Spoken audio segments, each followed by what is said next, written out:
Revenge films. My name is Kelly Smith. I live together with my husband, Jonathan, and our son, Jason, who's currently in high school. I'm a 45-year-old and currently working at a company. I actually have two sons.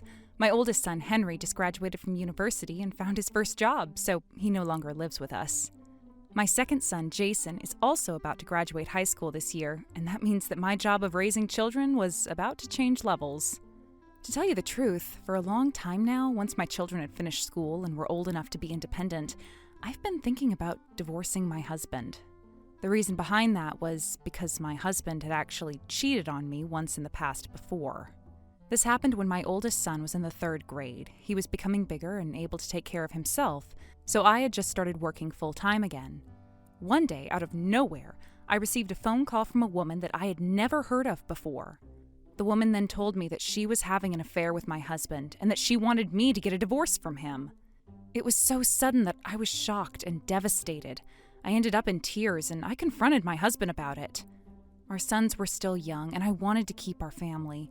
He promised me that he wasn't going to see that woman ever again, but I couldn't bring myself to forgive my husband, who I had believed in all of these years, for betraying me like that. Once the trust was gone, it was difficult to get it back. I was devastated by my husband, and I took some time to think about the options. I thought it would be better for me not to live with somebody that I could no longer trust, and that it would be easier if I just got a divorce. And so, at the time, I presented my husband with divorce papers. However, he stubbornly refused to sign them. He insisted that until the children are old enough to move out and become independent, that he definitely didn't want to get a divorce. It was true that both of our children were sons, and there was no doubt that they would be sad to grow up without a father, and plus, I didn't have the confidence to be able to raise both young children all by myself. I thought about it for a long time, but in the end, I decided to agree with my husband and do as he said. I decided that until the children were old enough to become independent, that we would stay together. That being said, I wasn't able to trust my husband ever again. Once the affair was discovered, any time my husband would say that he was leaving the house for company drinks or to go to his high school or college reunions, I found myself doubting him and being suspicious. Whenever I would say things like, "I bet you're just having another affair again," my husband would say, "How long are you going to be doubting me for? This is getting annoying." And in turn, he would become angry with me. Even though he was the one that did something that would make me doubt him and be suspicious, he would then be angry with me. This irritated me from the bottom of my heart, and I also questioned the kind of person that he was. As days like this continued as the years went on, the only thing I started to think about was how badly I wanted to divorce my husband. One day, around the time that my younger son, Jason, was accepted into a short-term university, actually my eldest son, Henry, was always thoughtful of his mother and had a warm, loving personality. But my younger son was the opposite of that. He was always going against me to the point where I didn't think it was just puberty.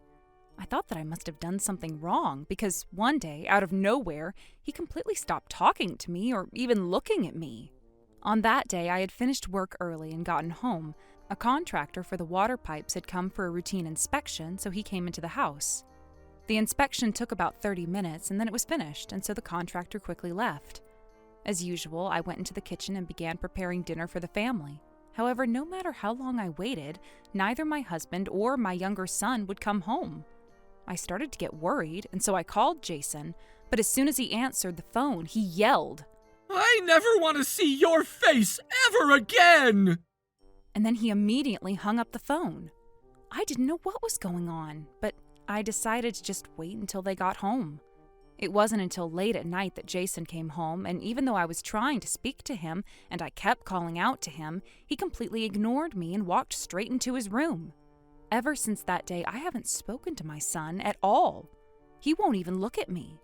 As I was troubled by this issue with my son, the incident would happen that was the final nail in the coffin. On that day, at night, I was sitting in the living room watching TV. I thought my husband was in the bedroom, but I received a message from him. And that message read, "Ashley, I want to have another sleepover with you. I miss you." The moment that I read that, I froze. Not only did I want to throw up, I started to feel the anger and sadness boiling inside of me that this was the second betrayal. I immediately got up and ran to the bedroom, and as I confronted him about it, his only response was, "I was just messing around, that's all it was." And he quietly acknowledged that he was having an affair again. I realized that there was no way I could continue living together with this person, and since I had already been planning on getting a divorce once my second son left the house, the only thing I said was, "We're getting a divorce," in a cold tone, and then I walked out of the room. But then my husband replied, "Are you trying to destroy our family?" and said that to my face. I angrily replied, "You're the one that destroyed everything, aren't you?" I was furious. "Are you okay with never being able to see Jason ever again? If we get a divorce, that kid is gonna be coming with me!" He said that full of confidence as he smiled at me. The one thing I wanted to avoid was not being able to see my son anymore, but it was true that when I thought about his recent attitude towards me, if we were to get a divorce, I had a feeling he wouldn't want to see me again. If I wanted to be with my son in the future, does it mean that I was just going to have to tolerate this and continue on with this life? Just as I was thinking that, the door opened. Jason must have overheard us fighting, and he walked into the room. The only thing he said was, "So you're finally gonna get a divorce? You're the worst, Mom!" Even though my husband was the one that had an affair and betrayed me and the family, I was the one being hated by my son. I couldn't understand it at all. But for my son that I had given all of my love to, raising all these years, to say that to me, it was devastating. I was so shocked on that day that I ran out of the room. And in the end, I wasn't able to finish the conversation, and that was the end of it. The next day, I called my eldest son. I asked Henry to meet me at a cafe, and I told him everything. When Henry found out that his father had cheated on me twice, he said, "I can't believe this. Dad is the worst!" And he was completely disgusted by his own father. When my son finished listening to what I said, he tilted his head and said, "But that's so weird that Jason is being that way. He used to love you so much. When did he start acting like that?" And he looked confused. It was true that my younger son loved to be spoiled ever since he was a little kid and was always stuck by my side. But then suddenly he started going against me and refusing to talk to me. It was right around the time that puberty would hit, so I just assumed that it was part of puberty because I'd heard of teenagers being like this. "There's no doubt that there's some specific reason behind this," said my oldest son, and he said that he would do a little bit of digging with Jason. A few days later, I had plans to meet Henry again, so I was waiting at the cafe again, but I was surprised to see that Henry was pulling Jason by the hand and they arrived together. Jason was looking at the ground and didn't say a word, but then Henry nudged him and said, "Come on, say it!" And as soon as he did, Jason cried out, "I'm so sorry for everything, Mom!" And then Jason started telling me everything that had happened up until now. Right around the time he was hitting puberty, his first year in middle school, he said that my husband suddenly told him that he wanted to talk to him about something and called him to his room. And then, when they were alone, he told Jason, "I have to tell you something. That your mom cheated on me." And then he proceeded to tell Jason details about this supposed affair that I was having. Jason was so shocked that he couldn't look at me the same way, and he said that ever since then, he wasn't able to make eye contact with me. And then from there, any time my husband could find time alone with Jason, he would always talk to him about the affair that I was having, and Jason had completely believed all of these lies. This is unbelievable. To trick your own son at such a valuable time in their life and to brainwash them? How dare he? I was furious, and this time Henry said, "Let's all go together now. We're gonna corner Dad and expose the truth." And Jason agreed. It was the middle of the day, so the three of us headed towards my husband's office. Right at that time, he happened to be in the lobby making a phone call, so we were able to capture him successfully.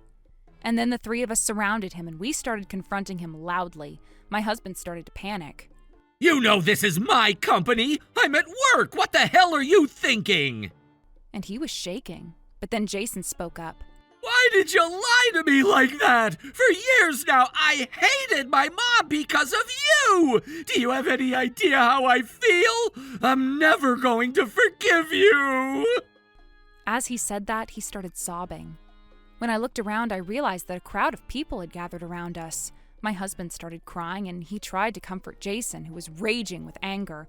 But now that the brainwashing had been dissolved, Jason brushed him off. And then, as if to give up, my husband said, "Right around the time you were in middle school, I started dating the new mistress and... But if anyone were to find out about it this time, I knew I would get divorced. And in that case, I was going to have to pay child support fees and a settlement fee, right? I can't pay any of that. That's why I figured if I had you on my side, then your mom wouldn't be able to divorce me." The words coming out of his mouth were so horrible, I could barely believe it. When we heard that, the three of us declared that we would all cut off ties with him, and we stormed out of his office. Immediately after that, we packed up our belongings, and Jason and I decided to stay with my parents for the time being. Once that was finished, I hired a lawyer and I sued my husband for a settlement fee, and I made him promise that he was going to pay the full university fees for Jason. My ex-husband must have really not wanted to pay the settlement fee or child support fee, because until the very end, he kept insisting that he didn't want to get a divorce.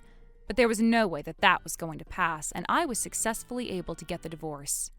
After the commotion at the office, his company found out what he had done, and his reputation at work plummeted. He was constantly being bashed by his colleagues, and they started calling him a bastard psychopath at work. As he was enduring this, his mental health deteriorated, but he had to work in order to pay for Jason's school fees, so he had no choice but to tolerate it and continue working. However, when Jason landed a job, my ex-husband had reached the limit. He was no longer able to handle the bashing at work, and without saying a word to his company, he disappeared. After that, apparently nobody has been able to confirm whether he's alive or not. But now that both of my sons have become independent, it was none of my business.